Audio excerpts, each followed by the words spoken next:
Welcome to IMD, and welcome to this first Inspire for Excellence Symposium on Trust. Ladies and gentlemen, welcome. It's wonderful to see you here, and I hope you agree with me. This is a wonderful setting for a wonderful occasion.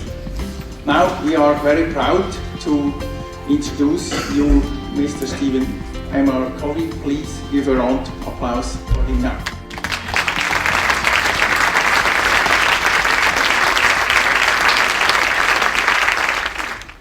Well, thank you, Covey, for that very kind introduction.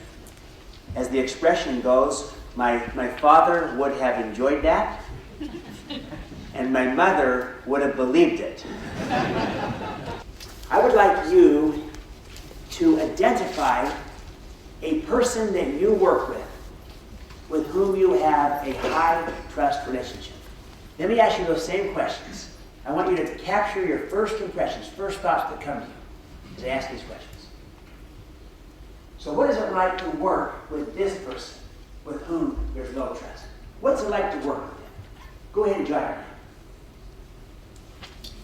down. The trust, in fact, is a learnable skill. This is a competency. This is something we can learn, we can do, we can get better. It's formal compared to this informal. Right? Feels awkward. Feels very awkward. Yeah, so, because people aren't quite sure of the relationship. What else do we see? Takes a lot of time. Rather than creating energy, it drains the energy. It sucks it right out of the room. That's right. Because they're calculating. And it's calculated. And people are very cautious. I like what you had said about being in writing. What happens in a low trust relationship?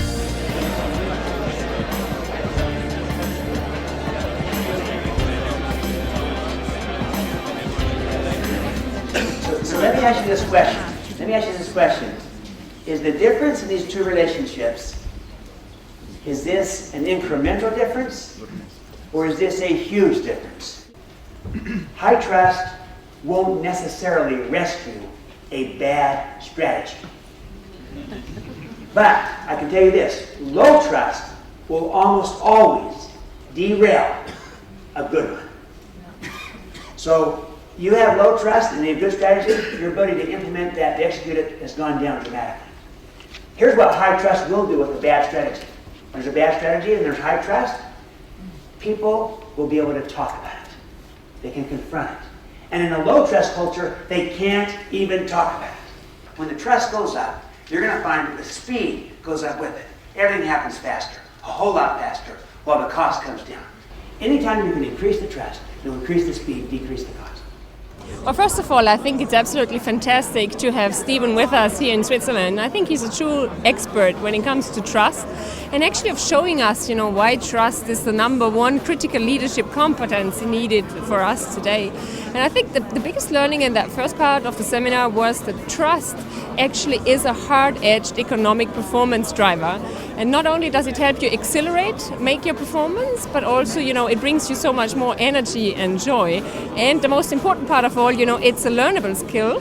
And, we'll learn how to master that leadership skill in the second half of the workshop. And I'm already very curious to attend to that too.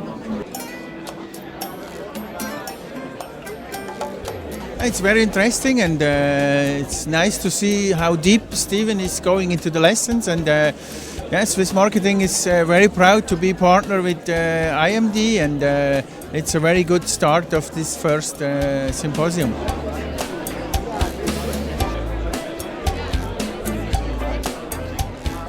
Alors j'ai trouvé la soirée très très bien organisée, surtout très bien rythmée. En 2 fois 1h30, c'est parfait, avec le temps pour faire du network. C'est un bon séminaire pour se remettre en question. Moi, je trouvais très intéressant, surtout la deuxième partie qui était plus pratique. Donc, je suis une personne pratique.